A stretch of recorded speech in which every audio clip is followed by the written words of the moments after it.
춘천서축 보세요. 초효. 모현의 학문과정은 항상 국사를 논하였다. 그는 뜻이 매우 높고 스스로 우국지사의 영을 가지고 있었다. 어느 날 한 통의 건의서를 품고 찾아왔다.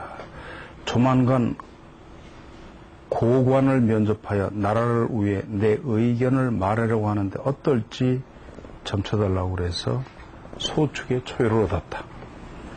소축괴는 예리한 칼로 바람을 자르는 것과 같아서 완력이 강해도 그 효과를 볼 수 없다. 왜 그래요? 밑에 있는 건은 하늘이기도 하지만 이것은 금이에요. 쇠예요. 쇠. 네. 그렇기 때문에 예리한 칼로 바람을 자르는 것과 같은 그런 상이 있는 거죠.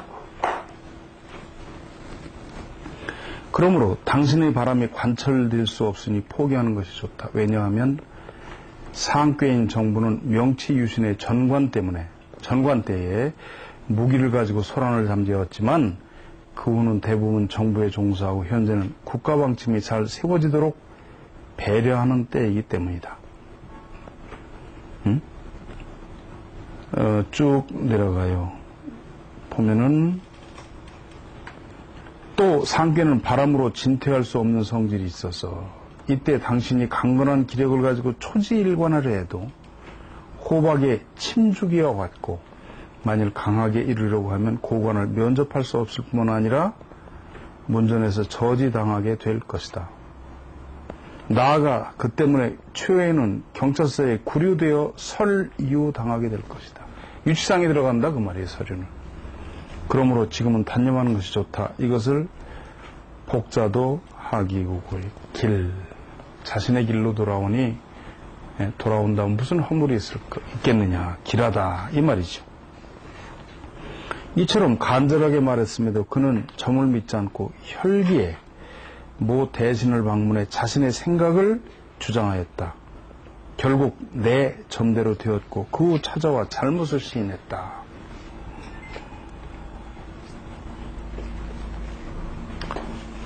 내가 아는 상인 모씨는 정부의 한 부서로부터 모직물 주문이 있어 요코하마의 외국 상관에서 견본을 가져다 보냈다. 그런데 다른 상인 2명도 또 똑같은 견본을 부서에 보냈던 것이다. 그랬더니 그 정부 부서 직원은 혼자 보낸 상인의 견본을 양품으로 하고 좋은 물건이다 그 말이죠. 다른 2사람이 보낸 견본은 불량으로 간주했다. 그로 인해 불만을 품은 2 상인이 나를 찾아왔다.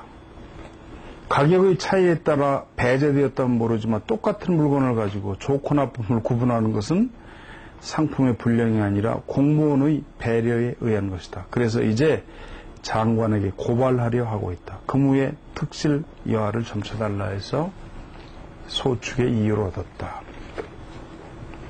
소축은 군자가 소인에게 금지를 가하는 꾀이므로 타당한 이유가 있다해도 통하지 않는다 이 말이죠.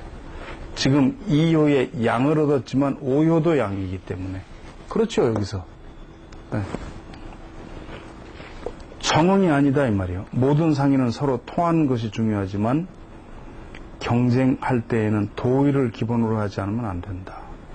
어쩌다가 고객이 무리하게 말해도 참고 말싸움으로 번져서는 안 된다. 외국 상인들을 보라. 아무리 화가 나 있어도 손님이 오면 만면에 미소를 짓고 손님을 대하지 않는가. 상인이 고객을 대할 때 이러한 것은 세계 공통의 일이다. 고로 당신들이 의론을 제기한다면 일시적으로 이길 수 있어도 2번 다시 당신들을 생각해 찾아주는 일은 없을 것이다. 그러니 의론을 제기하고자 하는 일은 포기하고 후일을 위해 참는다면 가업이 있을 것이다. 그래서 상전에 견복 재중 역 부자시리야. 이끌려 자기 자리로 돌아온다면 또한 자기의 도를 잃지 않는 것이다 라고 하는 것이다 이 말이죠. 명치 24년 1891년 우선 우편을 실어 나르던 배를 이 사람이 운항했어요.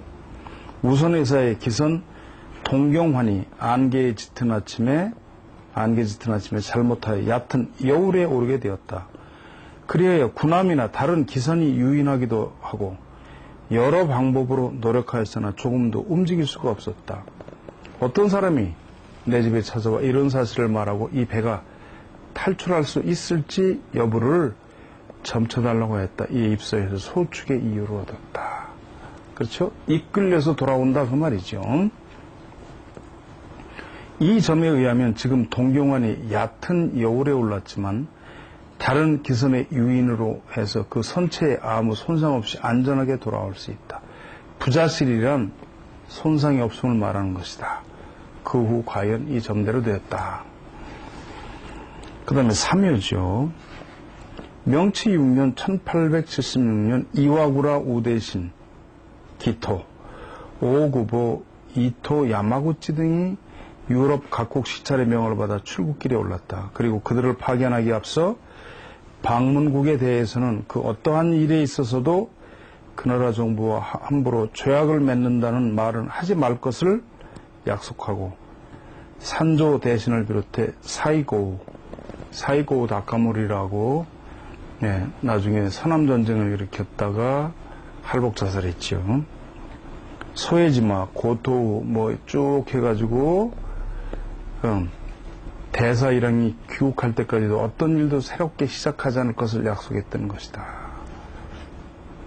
그런데 그 후 우리 해군성 관할의 운양함이 때마침 한국 인천의 해안을 측량하다가 한국 포대로부터 갑자기 포격을 받아 군대를 파견하자는 논의가 일어났다. 이렇게 되자 유럽에 파견된 대사들도 급히 귀국 들어가여 그 논의에 참여시켰지만 의견이 모아지지 못하고 마침내 정한론과 비정한 두 파로 나뉘어 격론이 벌어졌다. 이때 모 고관이 찾아와 그 결말이 어떠할지에 대해 점쳐주길 청했다. 이 입서에서 소축의 사매를 얻었다. 이것이 우리나라가 일본에 먹히게 되는 결정적 시기가 시작됐던 거죠. 소축계는 아래 삼양이 하나가 되어 나가려 해도 사효인 음여에 막혀 나갈 수 없다 이 말이죠. 이거죠. 여기가 즉 대가 소에 막혀 버리는 것이어서 소축이라는 것이다. 아래 삼양은 나가는 성질을 가지고 있기 때문에 정한론자가 된다.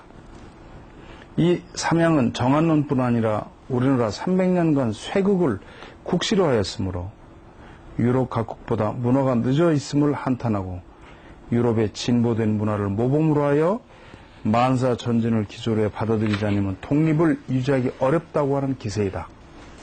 그런데 비정한론자는 유럽의 문화와 육해군의 군비를 눈으로 보고 반성하는 바를 가지고 귀국했던 것이라 보다 원대한 책략을 계획하고 경솔하게 일을 일으키는 것을 경계해 한국을 공격하는 것을 크게 반대했던 것이다.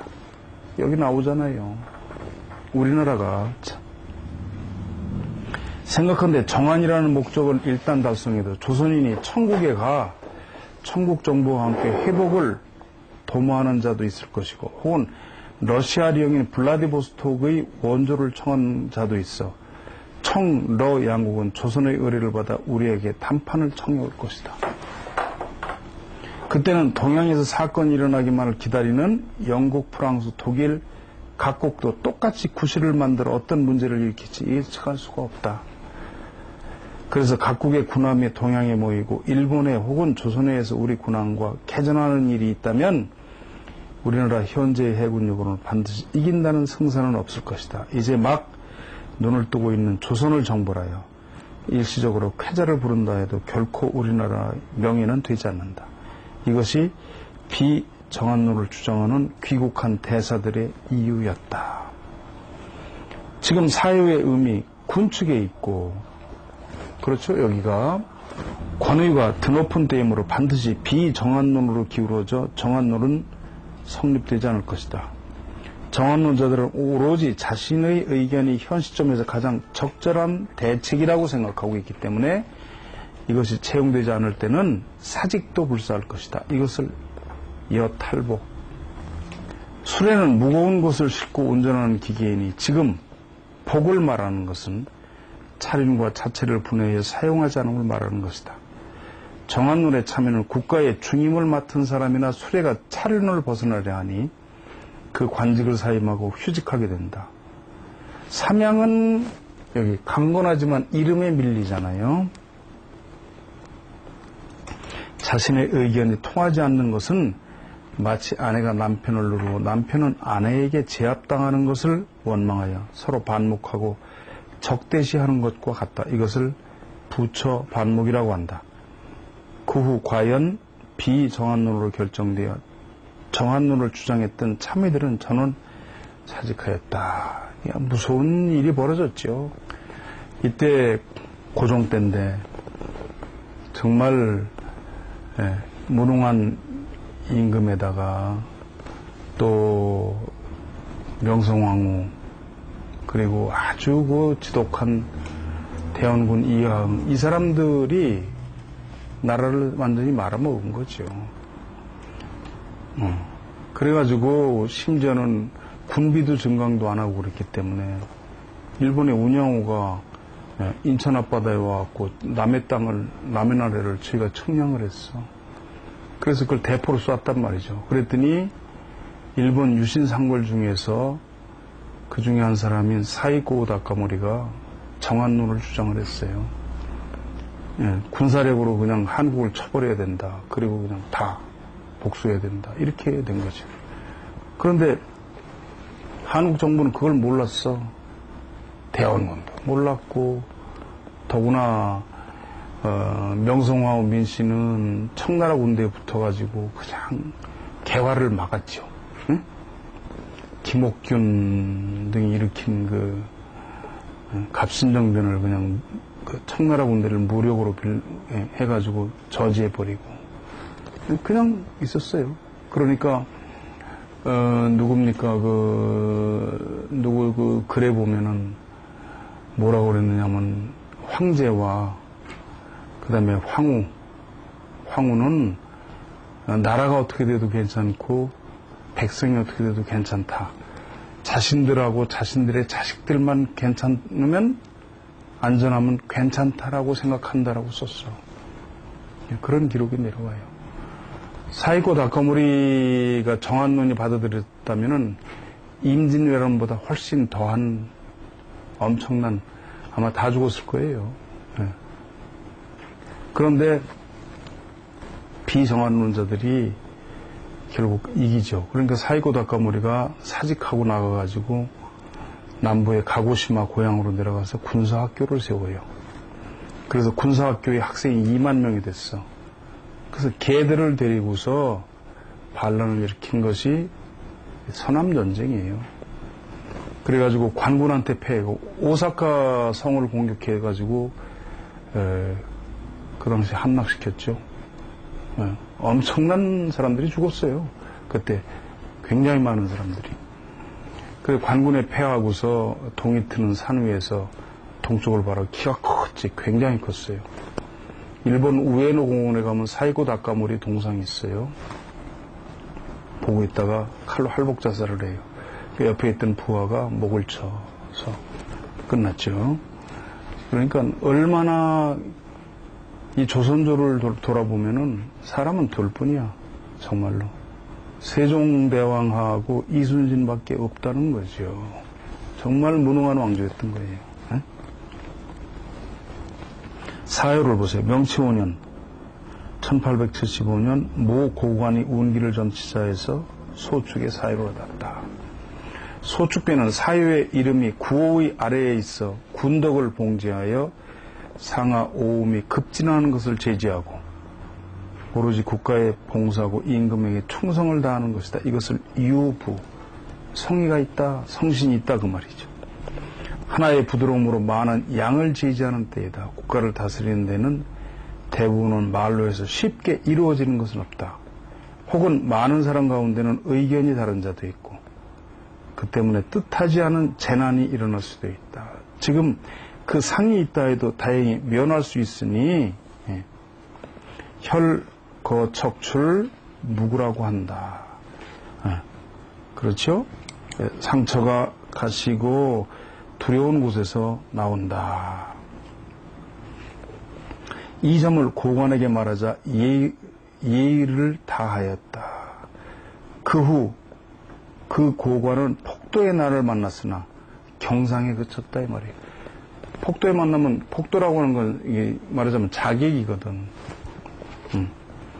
이것은 혈거 척출의 점이 틀리지 않았습니다.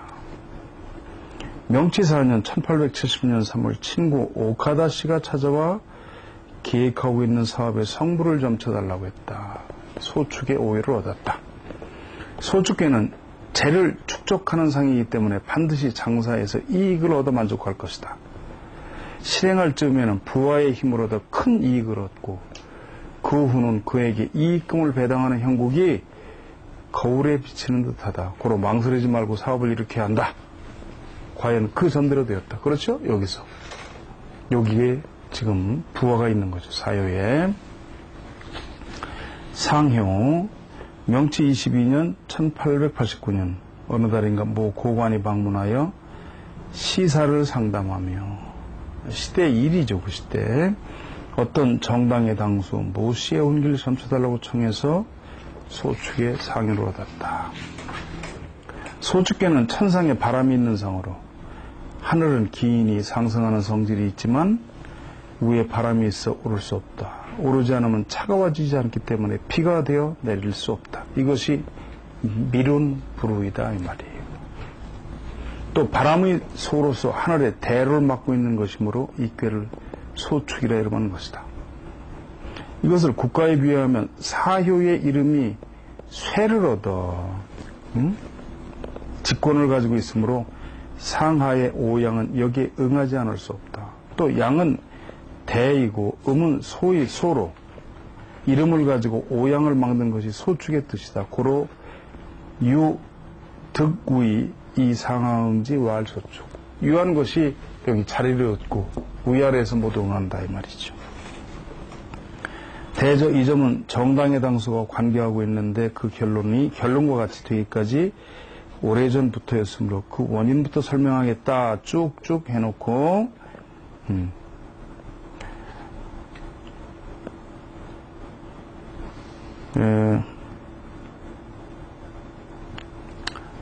그 다음 단락 보시면 중간에 그런데 아래 삼양은 연대에 우리나라 일본의 문화가 미개함을 한탄해 유럽 각국을 모범으로 하여 문명 개화를 시키고자 하였다.